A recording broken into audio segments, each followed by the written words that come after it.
I don't know why we chose to go fishing at dusk. On Lake Mawthorne, the mist rolls in fast. Everyone knows that. But it was the end of a hard week, and we just wanted a few beers outdoors to blow off some steam. We'd only been out for half an hour when we realised something was wrong. The light left the sky far too quickly. One moment it was evening, the next it was as if someone had switched off the midwinter glow. A cold, sharp mist curled across the lake, swallowing everything. Ever since our 20s, I've been friends with Alan. Growing up in a village near Hexham, we'd heard all the rumours about Lake Mawthorne. But we were older now, sensible. Stories are for kids, we told ourselves. The boat shifted beneath us, slowly at first, then sharply, as though something underneath was pushing at it. The air was still, no wind, no waves, but the boat kept tilting, almost like it was laughing at us. Then the world dropped. A violent force ripped the bottom out from under us, and we were plunged into the unforgiving black water. I could swim, Alan could swim, but it didn't matter. Something pressed down on us from above, heavy, deliberate. We were dragged under again and again, only releasing us long enough for a panicked gulp of air. Through the mist, I glimpsed the faint lights of the harbour. They looked impossibly far away. Then new lights appeared, blue, ethereal, drifting across the surface like lanterns guided by invisible hands. "Hello!" I yelled. "Hello!" A long, narrow boat emerged from the fog. The water around us stilled, as though whatever held us beneath had bowed to a higher master. A tall, hooded figure stood at the helm, a shadow, shaped like a man, leaning on a gnarled wooden staff. "Good evening, gentlemen. Are you in need of assistance?" We clambered aboard, shivering, grateful, but terrified. The stranger didn't move. "Alan? Stephen? I require payment for this service." Alan stared at him. He didn't ask how he knew our names, but said, "Payment? For rescuing people who are drowning? That's..." I cut in. "How much do you want?" He waved a hand, dismissing the idea. No, not money. Something else. He looked at each of us in turn. "I offer you a choice tonight. 1 hour of your life, or a memory you hold dear. In return, I will take you safely to shore. If you refuse..."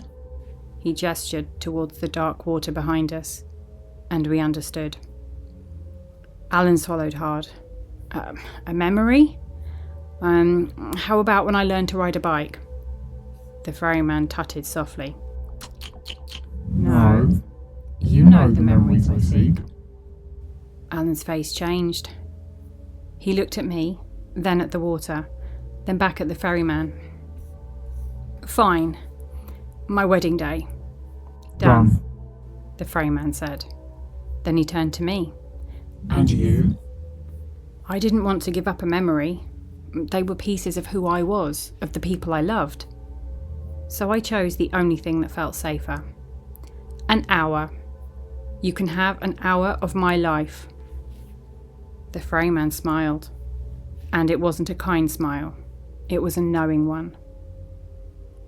We reached land quickly after that, stumbling onto the shore with shaking legs.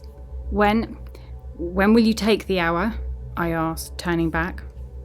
But the ferryman only smiled again as his barge drifted backwards into the mist.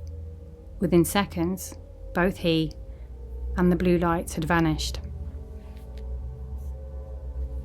The next day, a new reality set in. Everywhere I went, time suddenly mattered. Clocks seemed louder. Seconds felt heavier. And beneath everything, I kept hearing a pocket watch ticking like a heartbeat. I had no idea when the ferryman would take my hour, or what he would do with it. We should have listened to the warnings we grew up with. Don't go near the lake at night. We thought they were stories, but they weren't. Alan was altered. Losing the memory of the most important day of his life changed something fundamental in him. He recognised his wife and children, but only in the way you recognise faces in old photographs. Familiar, but disconnected. The emotional anchor that tied him to them was gone. And without it, his promises, his commitments, his love, none of it seemed to matter anymore. He wasn't cruel, he was just empty, distant, in a way none of us could reach. And every time I see him, hollow and lost, I realise something terrible. His price has already been paid. Mine hasn't. And somewhere, out there, on Lake Mawthorne, the ferryman is still waiting.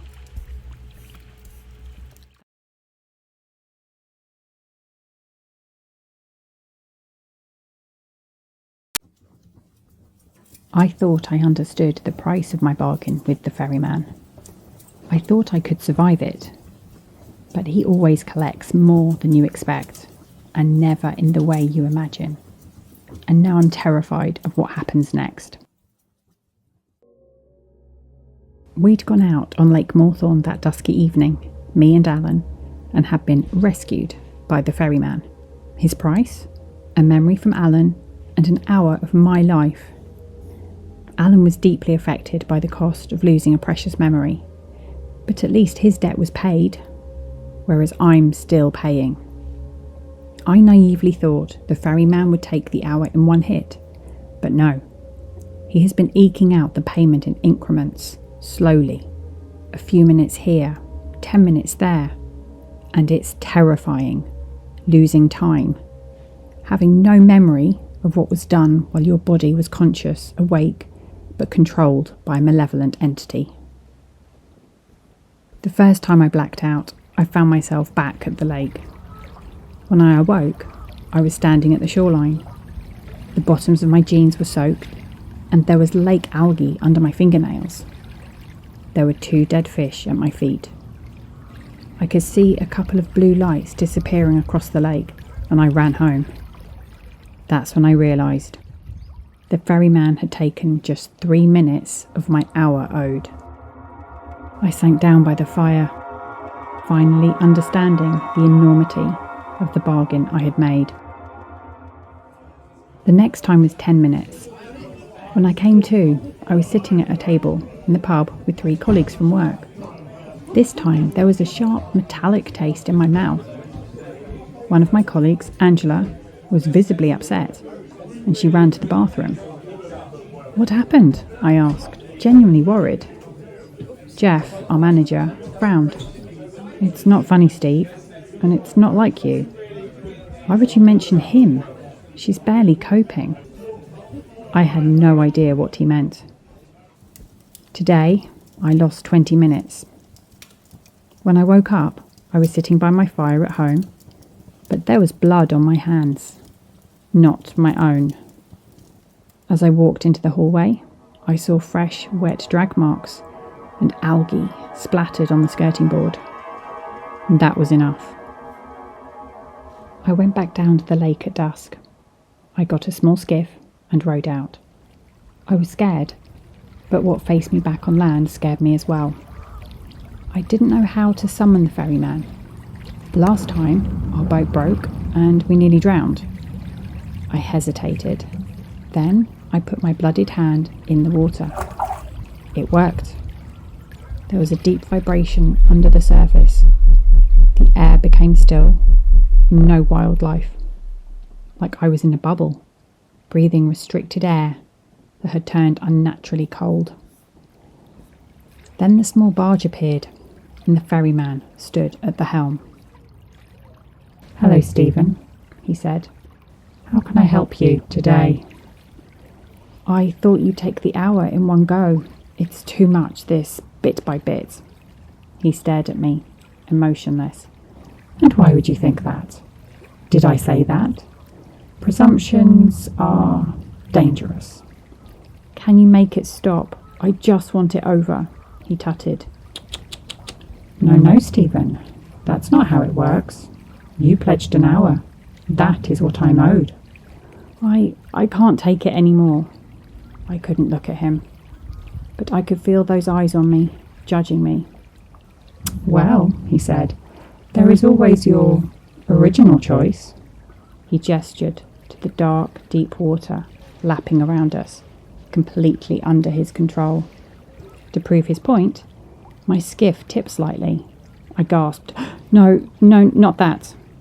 Ah, Stephen, you do understand the alternative. Well, in that case, our business is concluded. His voice turned even colder. Do not disturb me again. If you are ever on this lake for any reason other than full payment, I will get what I'm owed in other ways. I turned the boat around and headed back to shore. I could see the blue flashing lights of police cars, and I could hear a voice calling through a loud hailer. Whatever had happened in those missing minutes, the police were clearly handling the aftermath. But I didn't care. Prison was safer than the lake.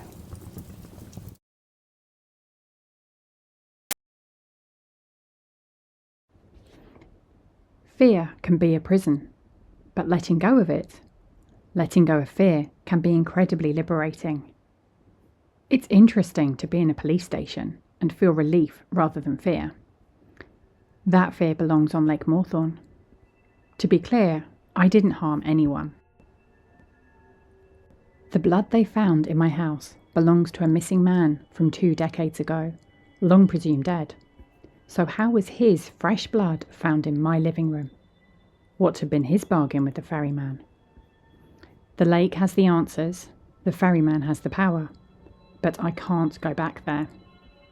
So I sit back in the uncomfortable chair, the stark interrogation room, feeling relaxed for the first time in a while. Then suddenly I come to. I realise I've blanked out for about 5 minutes. My solicitor is talking to me, seemingly in a hurry to get away. He drinks the water from the glass, wrinkles his nose, and then packs up his papers. It will be okay. This is circumstantial at best. The water in his glass continues to swirl. I'll file these and I'll be in touch. We can hopefully sort bail in the next few days. I mean, you've never been in any trouble with the law in your entire life. And he left. I looked down at the notepad, which was in front of me. There was a strange message, scrawled in an unfamiliar hand. Thank you for your time. The ferryman. Somehow he had been here. He had travelled through water. The solicitor's glass, where the water was still swirling. Tap water, linked throughout the village. He had been recruiting, using my time, my body as an incubator, to reach others. I had had enough. 2 years later. I was released from prison on a bright summer's morning, but I didn't feel joy. I felt unease. I had felt safe in prison, inside walls where what was let in and out was strictly regulated. The source of the water was different from my village, and the ferryman could not reach me there. I had slept peacefully. My crime? It was so circumstantial. A body found on the road, long dead, yet put down to a hit and run. Completely soaked through, yet strangely preserved. The person who had disappeared years before. No one knew where they had been, and I had no connection to them. I could have got off, but I decided to admit to the crime. My lawyer was baffled, and I knew the ferryman would be vexed and annoyed. That made me smile. But I reasoned in a prison far away from Lake Mawthorne, I would at least have a chance of safety, and time to plan my next steps. I calculated that overall, he had taken about 40 minutes of the hour I had pledged. That left 20 minutes for him to wreak havoc in our world, just by accessing me. I couldn't imagine how many other bargains had been made over the centuries. So I was released for good behaviour, and because of someone else. Detective Inspector Alex Mercer. D.I. Mercer had studied my case and then asked to see me in person. He worked out of Rothbury and said there were similarities between my case and others. He'd found patterns in cold cases from towns or villages, all with lakes. Somehow, before he'd sat down with me, he knew I was innocent. But he also knew there was more to the story. He began visiting me in prison, and over time, trust was built. He brought with him some case files, and I saw how he had linked the cases together. He also had a personal connection with the lake, Scar Bay, near where he had grown up in Yorkshire. The ferryman's jurisdiction was wide, not just Lake Mawthorne. I felt scared. I thought I was protecting people by staying in a prison. But I wasn't. Who knows how many recruits he had? It turns out not as many as I thought, at least not in our area. But I didn't want to think about his access to over 40,000 lakes across the British Isles. D.I. Mercer explained his connection to his lake. As a child, he had been boating with his grandmother when he fell in. He remembers her grabbing him quickly and pulling him back. He says she stood up in the boat and raised her hands as though to ward off something, and muttered an incantation. He heard a roar from far away, and then sudden stillness. Whatever his grandmother had done gave him protection on the lakes. The ferryman could not touch him. Dozens of cases D.I. Mercer believed were tied back to the ferryman. Bodies appearing decades after being reported missing. Strange disappearances near water. People behaving unusually, and then moving away, seeking remote, barren locations. Like me, he only drank carefully filtered water. We devised a plan. One night, we went down to Lake Mawthorne. The water was still, but somehow warmer. I think it was Alex's presence. For the first time in more than 2 years, I felt hope. Alex touched the lake, and then kept a respectful distance away from the water's edge. The familiar blue lights appeared, dancing around the dark water as the barge slowly came into view. The ferryman stood at the helm, his eyes scanning us when he was a metre or so away from the shoreline. Hello, Alex. Wonderful to see you again. His tone was different with Alex, still sardonic, but there was a hint of disquiet. He seemed unnerved. The ferryman shot me a look. Alex, I see you've made a new friend. How nice. But he didn't address me. He waited for Alex to speak. Alex said, "We understand you have business on land. We understand, and we don't wish to interfere." The ferryman looked surprised, but said nothing. "However, we feel this area is depleted." Again, he said nothing. "We have a suggestion. We will offer you memories." Now the ferryman looked alert. "From people who no longer need them. And in exchange, you release Stephen from the remainder of his debt." The ferryman considered. More memories. They are a continuous source of use for me. But no, the time owed to me remains owed. You have not thought this negotiation through, Alex. Time is much more valuable. The ferryman smiled darkly, his features just visible. Alex rocked back on his feet. He wasn't bothered. "Stephen, over to you." I took my trainers and socks off, took a deep breath, and we hoped our plan would work. But this was also a leap of faith into the lake. I walked into the water, keeping my eyes on the ferryman. His eyes sparkled with interest. "Well, Stephen, does this mean you've tired of the tussle? Decided after all to end our contract? Well, it is your choice." He moved the barge closer and stretched out an arm, lazily. The water under him began to ripple, to move towards me. And then something happened. It just stopped. No more ripples, no rumble, just silence. "What is this?" The ferryman was furious. Alex laughed. My grandmother knew what she was doing, Ferryman. I can extend that protection to those near me, and I choose to extend it to Stephen. We offered you an alternative. You rejected it. He willingly entered the water, and now you cannot touch him. Therefore, you have released the rest of what was owed. The ferryman was silent. Somehow his silence was more terrifying than any of his cool, menacing threats. Very well, Alex. You and your grandmother are excellent negotiators. Stephen, you are released from the rest of your contract. The blue lights dancing around the barge dimmed slightly, and the water cooled. I breathed a sigh of relief, but waded quickly out of the lake. But Stephen, the ferryman's eyes glinted angrily. There is one caveat. The lake is my domain. You are not welcome here. Alex's protection has an expiry date, and when that date arrives, well, it would be wise if you were somewhere unreachable. He smiled, like someone who knew they could play and win a very long game. He sighed and gave us a mock bow, and laughed as the barge disappeared into the dark, the blue lights following him. So this isn't over, I said, turning to Alex. No, but this is a reprieve, and I take that as a win. There'll be no more unexplained deaths for a while. No more innocent people taking the rap for his deeds. What did he mean by an expiry date? Alex thought for a moment. I'm not sure. My grandmother left behind some diaries. I'll see if there is anything else in there. But for now, we celebrate. Live in the moment while we can. That was a year ago, and I've not seen the ferryman since.